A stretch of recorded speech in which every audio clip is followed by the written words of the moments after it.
What's going on is Anton from antondaniels.com. I appreciate you guys for continuing to rock with me. I want to play for you guys a Charlamagne clapback at Plies. Now, you guys already know that I'm not for the gatekeepers. I don't like them. I don't believe in them. I don't like the fact that they continuing to try to influence how people are interacting with presidential candidates and that they're not able to criticize presidential candidates. But before I get into Charlamagne's clapback to Plies, let me first bring Plies to the front of the congregation, and I'm going to do a separate video of Plies basically responding back to Charlamagne because I haven't seen his response yet, but I am familiar with what Plies was saying simply because we did the live stream on Monday night and then Q played it for me, right? So basically, long story short, let me bring you up to speed. Plies essentially was saying that people should not be questioning Kamala Harris and asking her anything about where she stands on any issue or any policy because they should just get on code as usual because she's black. Now, obviously, that is a foolish take. Obviously, these people are just jumping out the window. And this is why I tell you guys that you should not, under any circumstances, be following these entertainers. And we've seen this the last presidential election, but you guys should not be listening to these entertainers as far as them telling you how it is that you shouldn't and should become more informed so that you can make the best decision for your family. Now, when he said that, right, I was obviously like, look at this idiot. He's a dummy. You know, it doesn't make any sense, but that goes without saying. I mean, most people that know, so we're going to get into that. But this was Charlamagne's clapback. Now, take into consideration when you listen to this, that Charlamagne is one of Kamala Harris's biggest fans. So he's trying to play both sides of the fence. But check out what Charlamagne had to say, and then we're going to come back and have this conversation. Plies is absolutely, positively wrong. If people are asking questions, that's great. I don't even know why Plies is making this a black woman versus black man thing. This isn't about black men and black women. It's about elected officials and potential voters. The whole point of campaign season is for candidates to go out there and explain to the American people why they should be the one in charge of this country. Votes are earned, not given. And they are earned through you going out there and explaining yourself. Vice President Kamala Harris has to go out there and explain her agenda and why she's the person for the job. Former President Donald Trump has to go out there and explain his agenda and why he should be the person to get his job again, or get the job again. I don't understand Plies or any black person for that matter telling black people to just settle. Just accept whatever the candidate is giving you. Don't ask any questions. Yeah, but just they've been vote. doing it. They don't have to explain anything to us. They've been doing it for a long time. Even with Biden, when we ask questions to Biden, well, it's the best of two evils. You know what I mean? You got to pick one. But no, if you have questions, people should be able to ask. That's the point of a politician, right? They're supposed to represent us, represent our district, represent our country. Shouldn't we ask?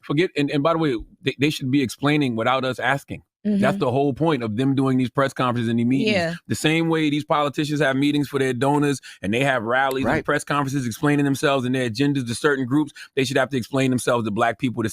And Charlamagne, let's just skip past it. That's the gist of it. Charlamagne is 100, in this particular instance, because I'm able to separate one thing from the other, but Charlamagne is 100% right about this, which obviously any person. Now, I don't agree with Charlamagne at all in that he doesn't question Kamala Harris or he doesn't propose or ask the pertinent questions to even the people that he's interviewing, including Vivek Ramaswamy. He does not have those conversations with Vivek and then say, this is why it makes sense for Kamala Harris to be president of the United States of America. When they asked him, when he was on ABC, when he jumps on CNN, he flip-flops. And he jumps off of the board. And I understand it. And I'm going to tell you why I understand it, because he knows her personally. I'm sure that he has the ability to be able to get in contact with her if he wants to. And they're friends. And the same thing when it comes to Steve Harvey and D.L. Hughley and the Ricky Smileys and all of that. It's all a part of the Cool Kids Club. And so this is one of the reasons why it's difficult for them to separate themselves from the general public. Now, here's the caveat. I don't blame them for being that way. And the reason I don't blame them for being that way is because I'm very supportive of my friends. And there's certain things that you can't say to them that I can say to them. But the difference between me and them, obviously, aside from the fact that we're talking about the president of the United States of America, the difference between them and me is that I'm going to tell you ahead of time that there's nothing you can say to me about this person because I know them personally, but I'm not going to tell you what you should and shouldn't do as far as making an informed decision on how it is that you should go about dealing with this person and if it's in your best interest. You have to make that decision for yourself.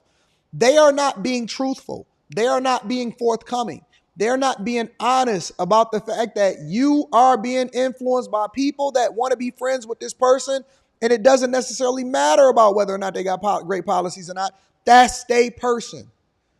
And so when I see something like this, Charlamagne is absolutely objectively, if I remove how I feel about him, Charlamagne is 100% right about his assessment of Plies, because anybody that's reading at a third grade know that Plies is full of shit.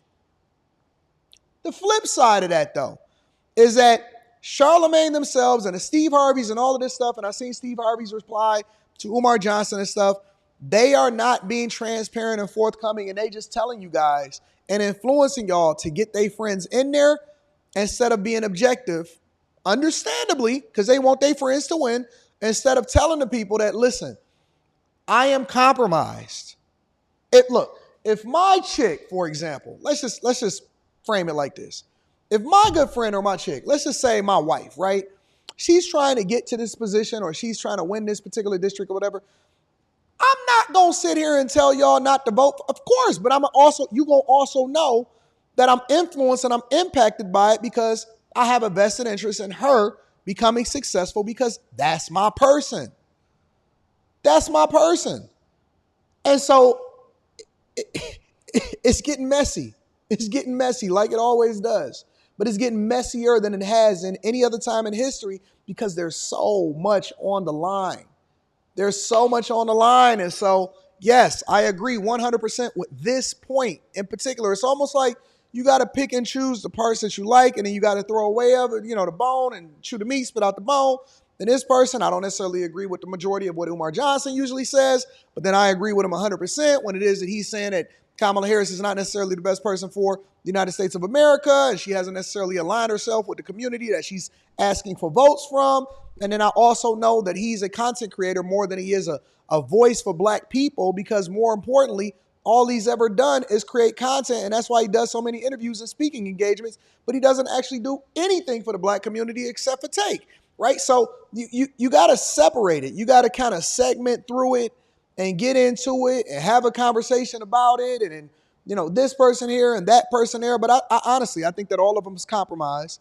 I think that if you've ever taken money from Kamala Harris's campaign, in which we will never know that because they've never disclosed it, I'd be curious for somebody to ask them, hey, listen, have you ever been paid by the Kamala Harris campaign? Everybody.